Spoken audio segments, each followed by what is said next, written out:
Hello दोस्तों, मेरे channel Navodaya जेनिक्स में आपका स्वागत है। हमने आपको कल की वीडियो में नंबर क्या है, नंबर सिस्टम क्या है, हमने आपको बताया था। आज की इस वीडियो में हम उनसे संबंधित जितने भी सूत्र हैं आज हम उनको बताएंगे। तो चलिए शुरू करते हैं। तब तक के लिए आप बने रहिए चैनल में और वीडियो को बिना स्किप किए समझिए। तो हम बात करने वाले हैं सूत्रों के, फार्मूला की। तो जो मतलब कि जैसे आपको क्वेश्चन दिया जाता है कि 1 से 25 तक के प्राकृतिक संख्याओं का सूत्र क्या होगा, तो हम उससे से रिलेटेड फार्मूला की बात करें तो इसमें जो पहला क्वेश्चन है वो है 1 से 25 तक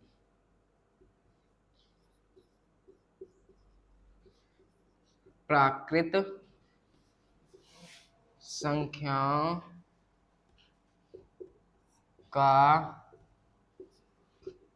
योग बताइए। तो आपको इसमें क्या करना है कि जैसे इसका सूत्र होता है n+1/2, जिसमें हमारा जो n है वो होगा अंतिम संख्या, मतलब अंतिम प्राकृतिक संख्या।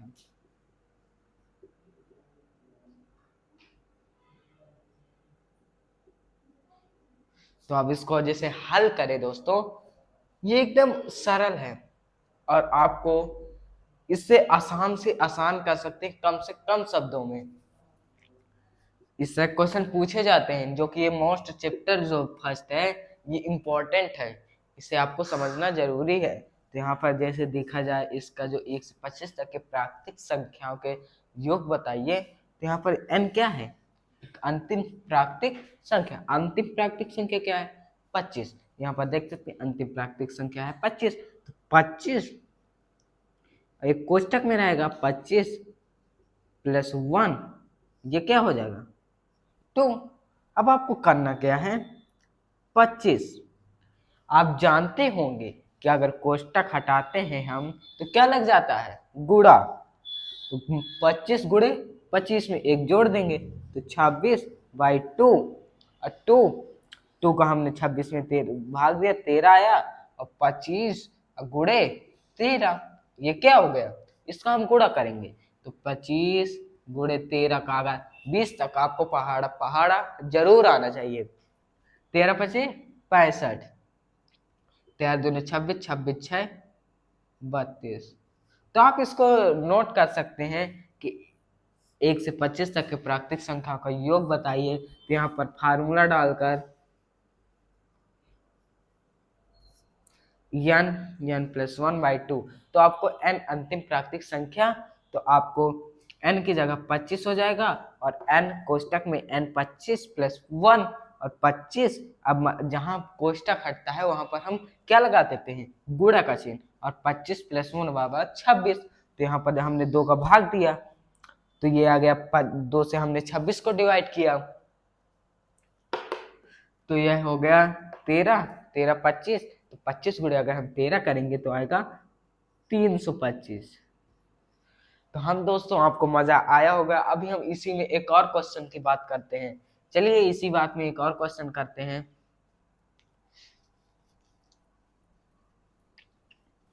जैसे आपको क्वेश्चन दे दिया 1 से 50 तक की,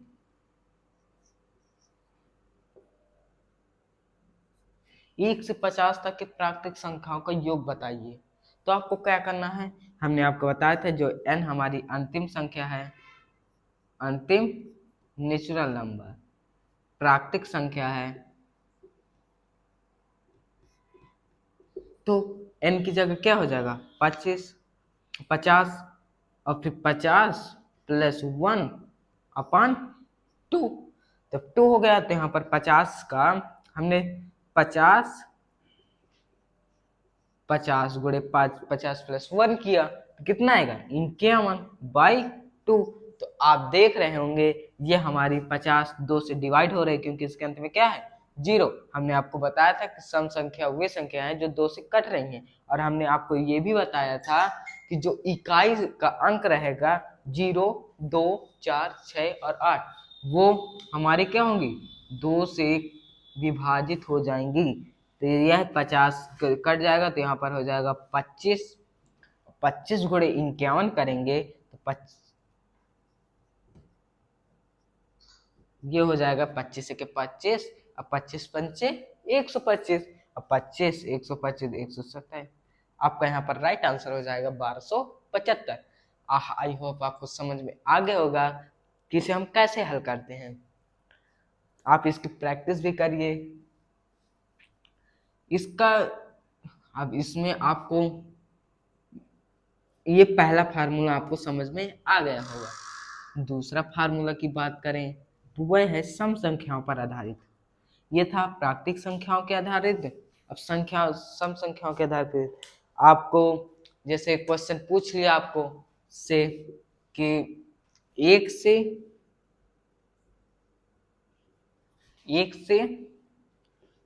20 तक सम संख्याओं का योग बताइए, सम संख्याओं का योग बताइए।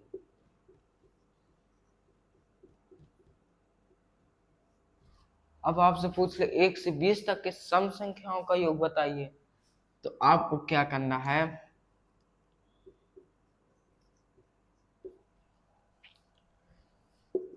इसका जो फार्मूला है आप इसे नोट करिएगा। फार्मूला जो हमारा है वह है n+1। हाँ, n कहाँ है इसमें, n हमारी है अंतिम सम संख्या। अंतिम मतलब नहीं, जितनी सम संख्या है, सम संख्या जितनी भी सम संख्या है वो हमारी n है। अब इसमें 120 में कितने सम संख्या है, हमने आपको बताया था कि सम संख्या जो 2 से विभाजित होती है और विषम संख्या 2 से विभाजित नहीं होती। तो 1 से 20 तक में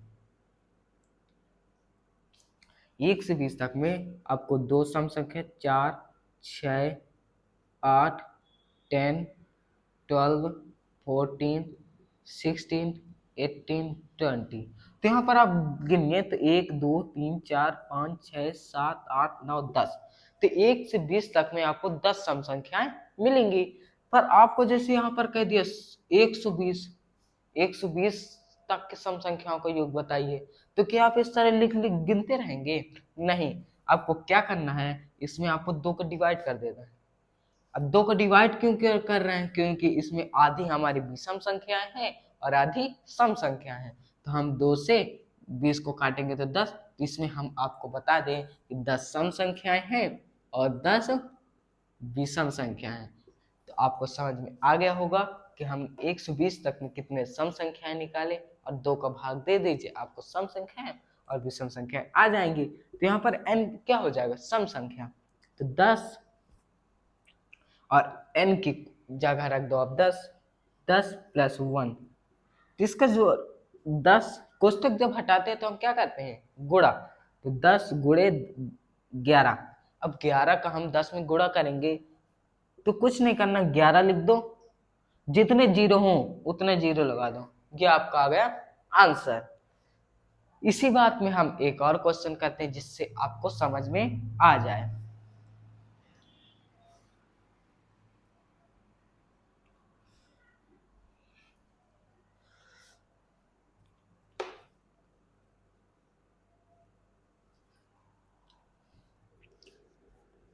क्वेश्चन है आपका प्रथम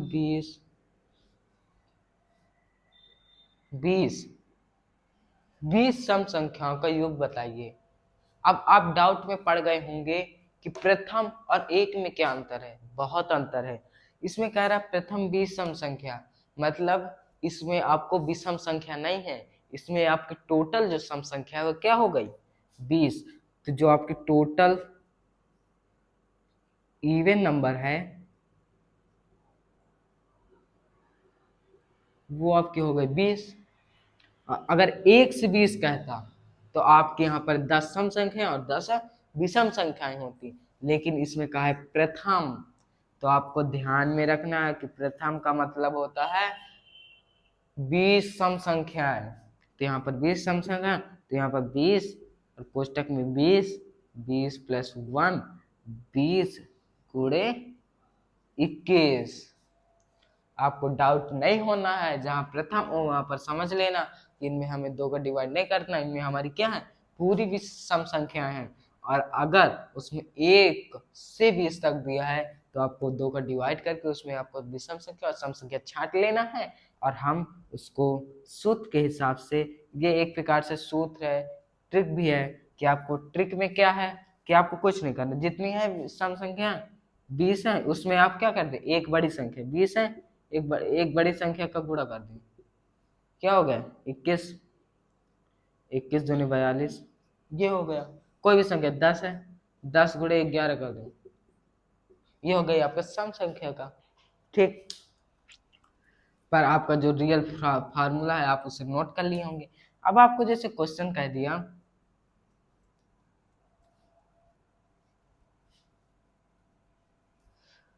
अब आपको जो तीसरा फार्मूला बताने जा रहा हूं मैं, आप ध्यान में रखिएगा।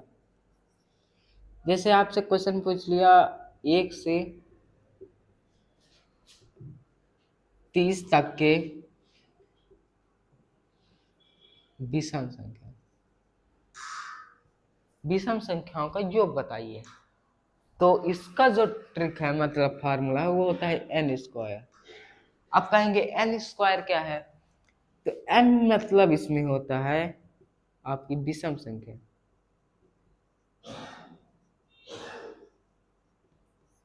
विषम संख्या। अब हमने आपको उतनी देर बताया था कि अगर 1 से 30 आया है तो उसमें आपको आधी विषम संख्या होंगी और आधी सम संख्या होंगी। तो 1 से 30 में आपको 15 क्या होंगी, सम संख्या है, और 15 विषम संख्या है। आपको कैसे 15 पता चला, आपने 30 में 2 का भाग दिया तो आपको 15 आया, तो आपको पता चल गया कि 15 सम संख्याएं हैं और 15 विषम संख्याएं हैं। तो इसमें क्या करना है, n का स्क्वायर कर देना है। तो आपके यहाँ पर कितनी सम संख्या हो गई, 15, और 15 का स्क्वायर हो जाएगा। अब आपको स्क्वायर मतलब होता है वर्ग। अब वर्ग को अगर करना है तो इसको हो जाएगा 15 गुणे 15, ये नहीं कि 15 गुणे 2, ये नहीं, 15 गुणे 15 हम इसको करेंगे, और 15 का हम 15 में गुणा करेंगे तो आपका आएगा 225, ठीक। अब तो आपको समझ में आ गया होगा कि हमने यहाँ पर 1 से 30 तक की विषम संख्याओं का योग बताइए, हमने 15 का स्क्वायर किया और 15 गुणे 15 में आपको 225 बताया।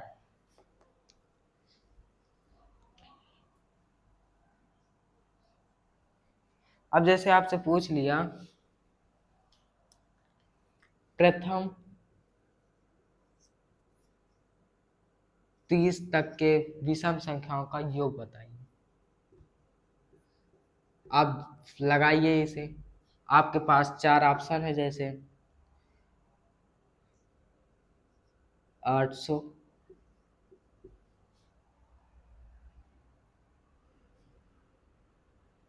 800 हो गया, और 900, सी हो गया आपका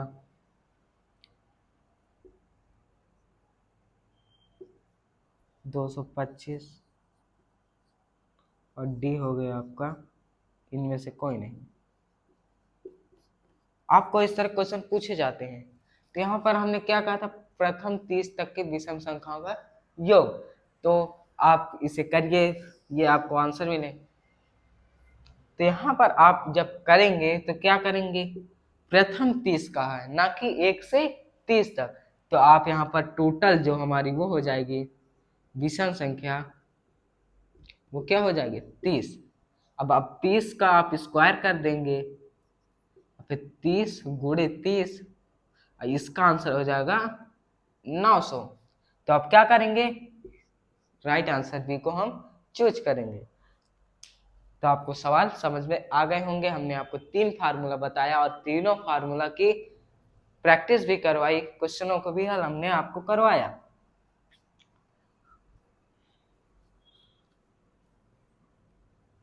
अब हम बात करें, जैसे आपको हमने क्वेश्चन दिए, एक क्वेश्चन दे दिया कि इसमें प्रथम 50 सम संख्या तथा 50 विषम संख्याओं का योग बताइए। आप इसका आंसर कमेंट में जरूर बताइएगा, ये आपका होमवर्क है। ठीक, अब आप इसको नोट कर लीजिएगा। आपको कमेंट में इसको बताना है कि प्रथम 50 सम संख्याओं का योग तथा प्रथम विषम संख्याओं का योग बताइए।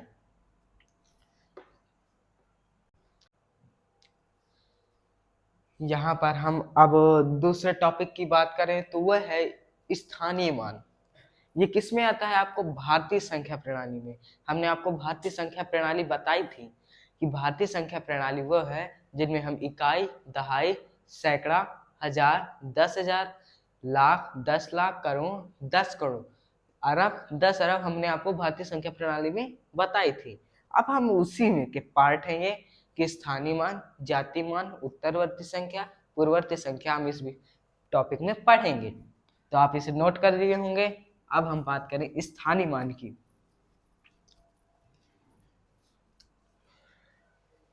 जो प्लेस वैल्यू है हमारी,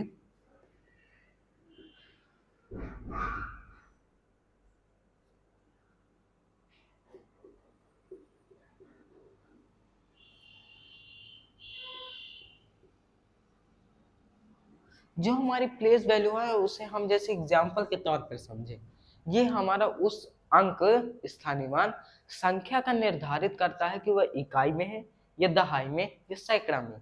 ये निर्धारित, जैसे आपको एग्जाम्पल लिए 110,564। ठीक, अब इसमें आपको कह दिया कि 5 का स्थानीय मान निकालो, तो यह निर्धारित करेगा कि 5 इकाई में है कि दहाई में है कि सैकड़ा में।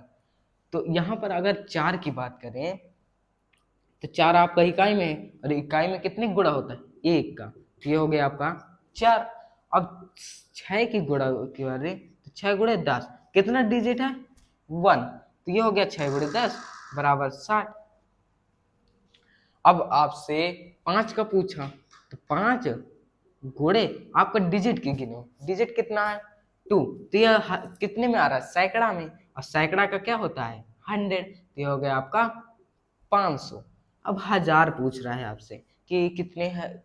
0, तो आप कभी भी जैसे 0 गुणे 1000 कर दिए तो इसका आंसर जो आएगा, आप किसी भी संख्या में 0 को गुणा करें इसका आंसर क्या आता है? 0। ठीक, अब 1 की बात करें तो 1 में आपको जैसे 1 हो गया, लेकिन आप डिजिट में कितने 1 किस स्थान पर आता है? ये हो गया इकाई, ये हो गया दहाई, ये हो गया सैकड़ा, ये हजार, लाख, 10,000 आता है मतलब। तो ये आपको नहीं समझ में आ रहा सैकड़ा 10,000, कुछ ना करिए, आप डिजिट गिन लीजिए 1 2 3 4, 4 जीरो लगा दीजिए, इसका आंसर जो हो जाएगा वो होगा 10,000।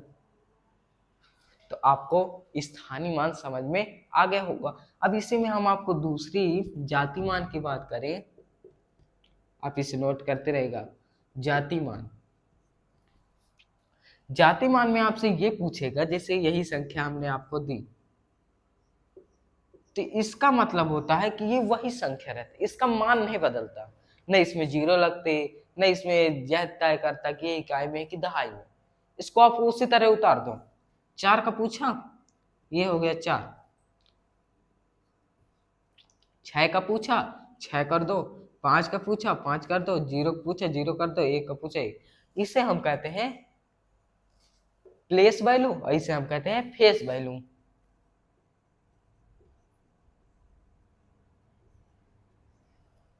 इसे हम अंकीय मान भी कहते हैं, जो अंक अंक की तरह ही हो, ना उसमें चेंजिंग हो, इसलिए हम इसे अंकीय मान कहते हैं। ठीक, तो हमने आपको स्थानीय मान बताया, प्लेस वैल्यू। स्थानीय मान जैसे आपको क्वेश्चन दिया कि 10,000 564 का स्थानीय मान निकालो। तो आप क्या करोगे, 4 का स्थानीय मान निकाले 4 आया, 6 का निकालो 6 गुणे 10 किया आपका 60 आया, और यहाँ पर 5 का गुणे 100 में किया तो आपका 50 कितने डिजिट 2, 0 में आपका 1000 किया तो 0 आया, 1 का गुणा 10,000 में किया तो आपका 10,000 आया। आपकी बात करें फेस वैल्यू जाति मान की, तो जाति मानांकीय मान में आप 4 का निकाला 4 आया, 6 का किया 6 आया, कोई चेंजिंग नहीं, और इसमें आपने 5 का निकाला तो 5 आया, और 0 का निकाला तो 0 आया, और 1 का निकाला 1 आया। तो इससे हम रिलेटेड क्वेश्चन भी कर लिए ले रहे हैं।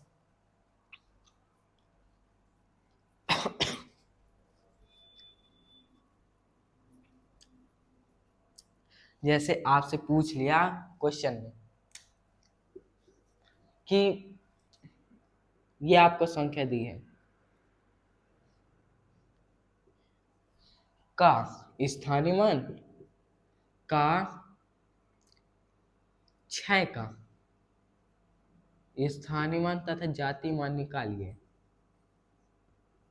स्थानीय मान तथा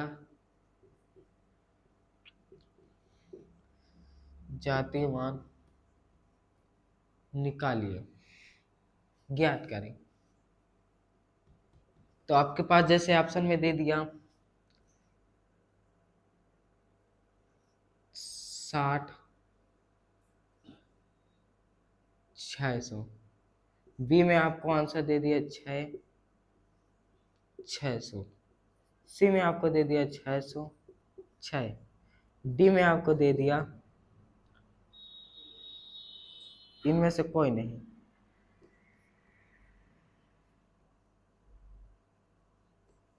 तो आप यहाँ पर देखिए, जो यहाँ पर ये कामा लगा है ना, तो इधर मैं आपसे पूछा था स्थानीय मान और जाति मान क्रमशः, तो पहले स्थानीय मान पूछा था और क्या जाति मान, तो यहाँ पर जो ये होगा स्थानीय मान, ये होगा जाति मान।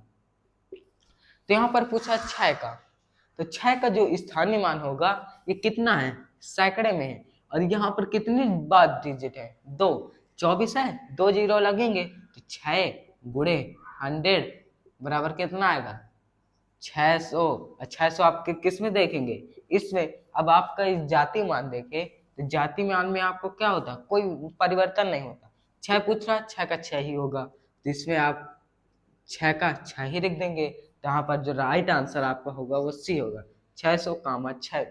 ठीक, तो आपने यहाँ पर स्थानीय मान और जाति मान का, अब इसी में आपका योग पूछ लेता, स्थानीय मान तथा जाति मान का योग बताइए। क्या बताइए, योग, योग बताइए। और आपके पास ऑप्शन होते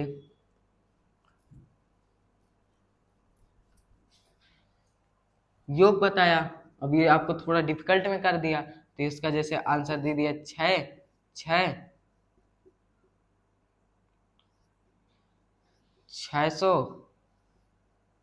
6 इनमें से कोई नहीं। अगर आपको आ रहा है तो आप इसमें क्या करेंगे, 6 का 600, जाति मान आपका क्या है 6, तो आप यहाँ पर जोड़ेंगे 6 तो यहाँ पर आपका जो राइट आंसर हो जाएगा वो हो जाएगा ए। इस तरह आपके क्वेश्चन पूछे जाते हैं नवोदय एंट्रेंस एग्जाम में। तो अब हम दूसरे टॉपिक की बात करें हुए हैं पूर्ववर्ती संख्या। पूर्ववर्ती संख्या मतलब प्रीफिक्स।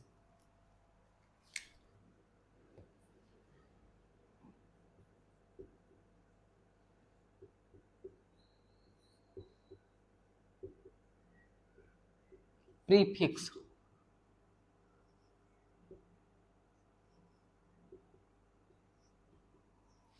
प्रीफिक्स की बात करें तो पूर्ववर्ती संख्या वह संख्या को कह सकते हैं, उन्हें आप एक घटा दीजिए।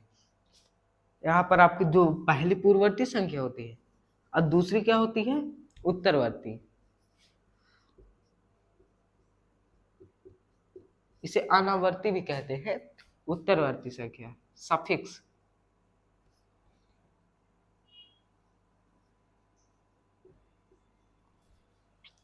सफिक्स के प्रीफिक्स की बात करें तो पूर्ववर्ती संख्या में आप एक घटा दीजिए। जैसे आपको संख्या में दे दी है 25, 25 का पूर्ववर्ती संख्या बताइए।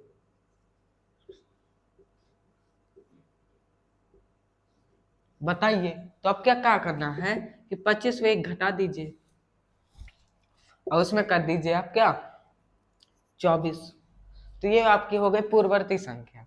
उत्तरवर्ती संख्या में आप +1 कर दीजिए, इसमें माइनस कर दीजिए। तो +1 में जब आप करेंगे तो 25 + 1 = 26। ये आपके हो गई उत्तरवर्ती संख्या। तो आपको पूर्ववर्ती संख्या अगर आप पूछ ले तो आप उसमें एक घटा दीजिए, उत्तरवर्ती पूछ ले तो आप उसमें एक जोड़ दीजिए। अब जैसे आपसे क्वेश्चन पूछते हैं कि एक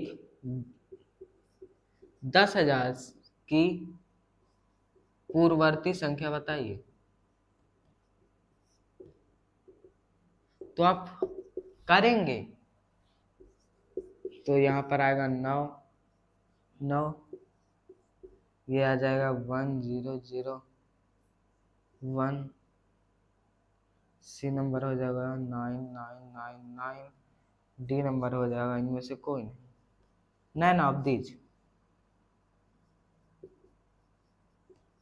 तो आप क्या करेंगे 10,000 से एक क्या घटाएंगे, 10,000 में आप एक घटा दीजिए। तो जब एक घटाएंगे आप तब आप एक जीरो के नहीं, तो यहाँ पर आप जब जीरो से घटाएंगे तो आप क्या आएगा 9। फिर आप इससे क्या लिए कैरी लिए, मतलब एक हासिल लिए तो ये आपका भी 9 हो जाएगा। फिर इससे कैरी लिए हासिल लिए तो ये भी 9 हो जाएगा। और 10 से हम जब एक कैरी लिए तो ये भी 9 हो। तो आपका जो राइट आंसर है वो है 999, जहां पर सी आपका राइट आंसर है। अब इसी में आपके पूर्ववर्ती जगह एक बार अनुवर्ती संख्या पूछता, पूर्व उत्तरवर्ती।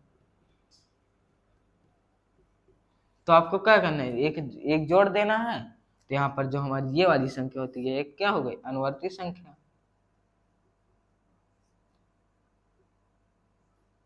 उत्तरवर्ती संख्या, ये हो गई पूर्ववर्ती संख्या। तो आपको समझ में आ गया होगा पूर्ववर्ती संख्या और उत्तरवर्ती संख्या।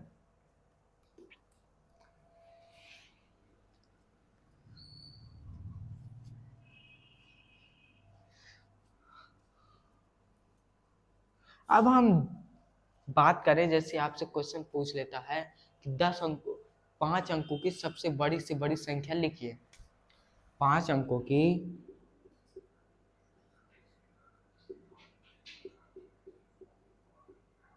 सबसे बड़ी सी बड़ी संख्या लिखिए। तो आपको क्या करना है, आपके सबसे एक अंक की जो सबसे बड़ी संख्या होती है 9। और 9 में आप क्या कर 5 अंक की पूछे तो आप 5 बार 9 लिख दीजिए। ये आपकी हो गई 5 अंकों की सबसे बड़ी संख्या। जितनी बार कहे, कितने भी बार कहे, अनंत तक कहे तो आप क्या कर देंगे अनंत 9। अगर आपसे कह दिया कि अनंत तक लिखिए सबसे बड़ी संख्या तो आप इस तरह डायरेक्ट अनंत तक कर देंगे। ठीक, तो आपसे जितने भी अंक तक कहे आप उतने अंक तक की निकाल लेंगे सबसे बड़ी से बड़ी संख्या। अब इसी में आपको पूछ लिया सबसे छोटी संख्या, सबसे छोटी से छोटी संख्या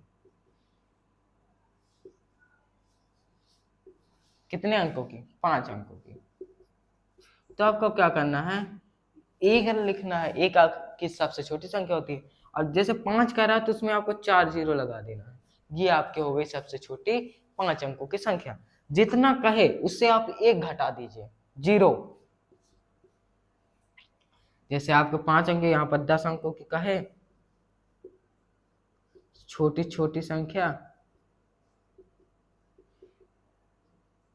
तो आपको क्या करना एक और 9 बार जीरो लिख देना है। ये आपके हो गए 10 अंकों की सबसे छोटी छोटी संख्या।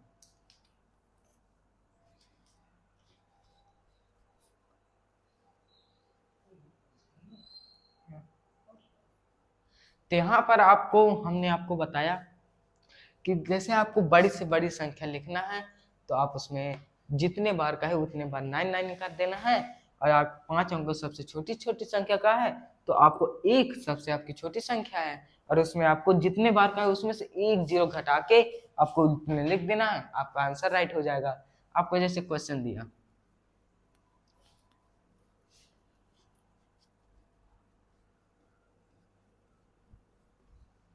कह दिया कि 5 अंकों की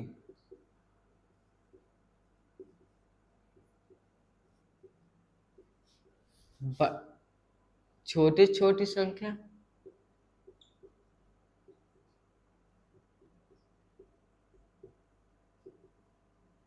तथा 4 अंकों की बड़ी से बड़ी संख्या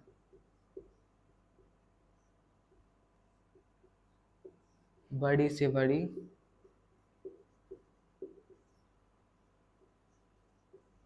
संख्या बताइए।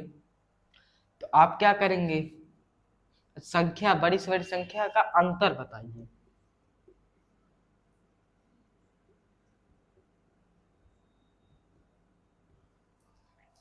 अंतर बताइए, तो आप क्या करेंगे, 5 अंकों को पहले सबसे छोटी छोटी संख्या बताएंगे, तो आप कहेंगे कि 1 फिर 4 जीरो लगा देंगे, ये हमने आपको 10,000 की 10,000 हमें 5 अंक सबसे छोटी संख्या है। फिर आप क्या करेंगे, 4 अंकों की कहा है तो 4 बार 9 लिख देंगे, उसमें आप घटाएंगे जब अंतर है तो आप 10 में 9 गए 1, फिर आप इसमें कैरी लिए थे तो ये भी गया 1, ये भी गया 1, 9, इसमें आप जब इसके के लेते 9 बचा तो ये कितना हो गया 0, ये कितना हो गया 0, ये 9 में 9 गया 0, तो जो आपका आंसर हो जाएगा वो हो जाएगा 1। इस तरह आपको क्वेश्चन पूछे जाते हैं नवोदय में, तो आपको क्वेश्चनों को पढ़ना है और अच्छे से सॉल्व करना है। तो यहाँ पर हमने आपको 5 अंकों सबसे छोटी छोटी संख्या तथा 4 अंकों बड़ी से बड़ी संख्या आपका अंतर बताइए, ये आपको बताया। तो यहाँ पर जो राइट आंसर हो जाएगा वो हो जाएगा 1। ठीक, तो अब जैसे आपको क्वेश्चन दिए, क्या आप ये वाला क्वेश्चन का आंसर बताइए।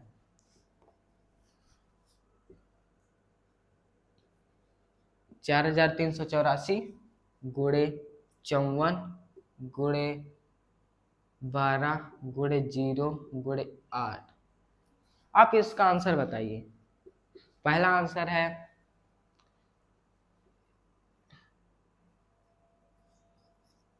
फिर दूसरा आंसर है,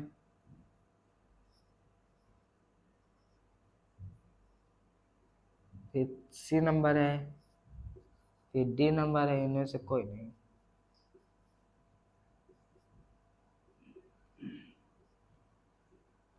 मुझे पता है आपने इसका आंसर अभी तक नहीं निकाल पाएंगे क्योंकि आपने इसका गुणा किया, और गुणा नहीं करना है। अगर किसी भी गुण में आपका 0 आ जाए तो आपको आंसर क्या कर देना है 0, तो आपका आंसर जो राइट हो जाएगा 0। किसी भी संख्या में 0 आ जाए आपको कोई भी नहीं करना, और समय की बचत करके आपको सवाल, सबसे पहले आपको सवाल पूरा समझना चाहिए जिससे आपका आसान से आसान समय में सवाल हल हो। तो यहाँ पर बीच में आप देख रहे होंगे 0, और आपको पता है 0 जिस संख्या से गुणा होता है वह अपने 0 में कन्वर्ट हो जाता है। किसी भी संख्या में 0 का गुणा हो वह संख्या 0 हो जाती है। तो आपने देखा होगा कि यहाँ पर कुछ गुणा नहीं करना, अगर बीच में 0 है तो आपका आंसर क्या हो जाएगा 0। इस तरह के क्वेश्चन कभी कभी पूछ लेता है। आप जैसे दूसरा क्वेश्चन दिए आपको,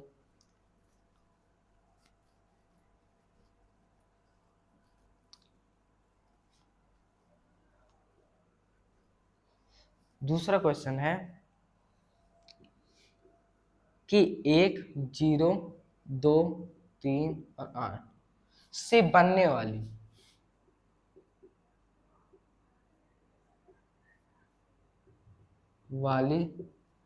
सबसे बड़ी संख्या,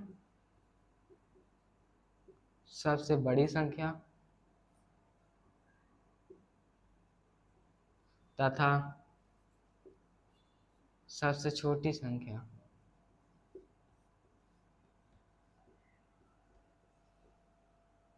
का योग बताइए। अगर इस तरह क्वेश्चन आपके पास आ गया तो आपको क्या करना है कि आपको सबसे पहले बड़ी संख्या ढूंढना है। 8 हो गई, फिर उससे छोटी 3, फिर उससे छोटी 2, फिर 0। ठीक, तो ये हो गई आपकी 5 अंकों की सबसे छोटी संख्या और बड़ी संख्या।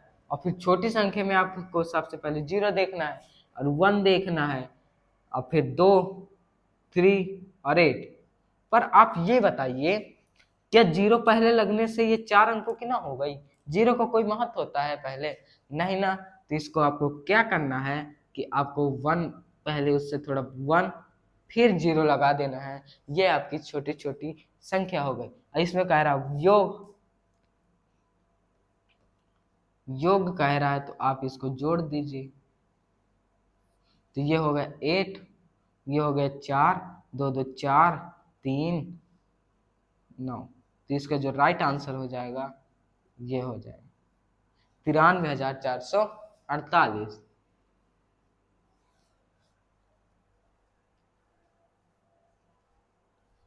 तो हमने आपको इस वीडियो में जितने भी सूत्र थे आपको हमने कराए। अब अगली वीडियो में आपको सेकेंड चैप्टर पूर्ण संख्याओं पर आधारित संख्याएं कराएंगे। तब तक के लिए बने रहिए चैनल में और लाइक कमेंट तथा चैनल को सब्सक्राइब करिए, जिससे हमारी वीडियो आपको जानकारी मिल सके। धन्यवाद।